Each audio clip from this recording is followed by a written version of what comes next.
अर्जिता, ये क्या कर रही हो यार? एटलीस्ट उनसे पूछ लो या फिर उन्हें बोलो वो केला निकाल के देंगे।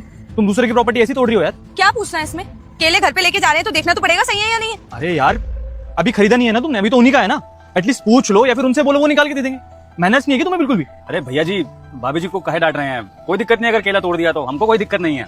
अरे भाई साहब, आप बीच में मत बोलिए, ये फालतू के रिश्ते मत बनाइए मेरे साथ। अगर आप कुछ नहीं कह रहे तो ये थोड़ी कि कोई और नहीं बोलेगा कुछ। अब कल को मेरे बिना ये कहीं बाहर गई और किसी ने डांट दिया, फिर बेइज्जती तो इसकी और मेरी दोनों की है ना। अब अगर अपनी बीवी को कुछ अच्छा सिखाना चाहता हूँ ना तो सिखाने दीजिए प्लीज आप मुझे। और तुम थोड़ा ध्यान रखा करो यार। तुम ना हमेशा यही करते हो, दूसरों के सामने बेइज्जती करते हो मेरी। ले लेना आप। अरे सुनती नहीं है कुछ। भाई साहब एक काम करो, ये पैक कर दो। ठीक है भैया जी, वैसे भाभी जी को डांटने की जरूरत थी नहीं इस बात पे। लो पैक कर दो, तुम थैली में डाल दो। कितने हो गए? भैया जी आपके हो गए 100 रुपए और ये लीजिए आपके 400। लाओ लीजिए भैया जी। शुक्रिया, और माफी चाहता हूँ अपनी बीवी की तरफ से। बेकार में अपनी लुगाई को डांट दी है नहीं। हाँ, आ गए ज्ञान देके उसको। अरे यार, किसी का नुकसान करके क्या मिल जाएगा तुम्हें, यही तो समझा रहा था बस मैं। कौन सा नुकसान किया मैंने? मैंने कुछ बोलना बेकार है यार, मैं चेक कर लेता हूँ उसने पैसे पूरे दिए नहीं। तुम्हारी लड़ाई के चक्कर में पैसे भी नहीं गिने मैंने।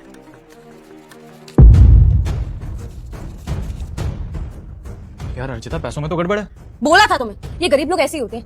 पैसे मिले ना उसके तो उसने ले लिए। अब ले लेना पैसे, कुछ नहीं देगा वो। कम नहीं दिए उसने, ज्यादा दे दिए मुझे। 500 रुपए दिए थे ना मैंने उसे, 100 रुपए काटने थे, लेकिन उसने मुझे 500 वापस कर दिए। तुम भी क्या यार, मैं वापस करके आता हूँ उसको भी। अरे ये 100 रुपए देने के लिए 200 का पेट्रोल लगाओगे क्या? भैया ये 100 रुपए ज्यादा दे दिया आपने मुझे। 500 का नोट दिया था मैंने आपको और आपने मुझे 500 ही वापस कर दिया। ये लीजिए। अरे बहुत बहुत धन्यवाद भैया, मेरे से तो बहुत ही बड़ी गलती हो गई। लेकिन भैया जी, आप 100 रुपए वापस देने के लिए दोबारा अपने घर से यहाँ पर आ गए। आप तो बता रहे थे ना आप दूसरे सेक्टर में रहते हैं, तो इतनी दूर सिर्फ 100 रुपए के लिए आ गए। ये तो आप कभी बाद में भी दे देते। और वैसे एक बात बोली भैया, बाद में तो क्या 150 रुपए तो लोग यूं ही मार के भी चले जाते हैं। आप तो बड़े ईमानदार आदमी हो जो 100 रुपए के लिए स्पेशली यहाँ पर आ गए। अरे बात भैया यहाँ 100 या 50 की नहीं है, बात यह ईमानदारी की है। अब आप खुद सोचिए, एक केले के लिए मैंने अपनी बीवी को इतना सुना दिया, ये तो फिर भी 100 रुपए की बात है। अब ईमानदारी का ही खाता हूँ भैया, तो ईमानदारी रखना जानता हूँ। आपके हक के पैसे भैया आप रखिए, और रही बात बाद में देने की, तो भैया जिंदगी में का कोई भरोसा थोड़ी है। आज है कल नहीं है, अगर मैं नहीं रहा फिर आपका तो नुकसान हो जाएगा ना। या आपके हक के पैसे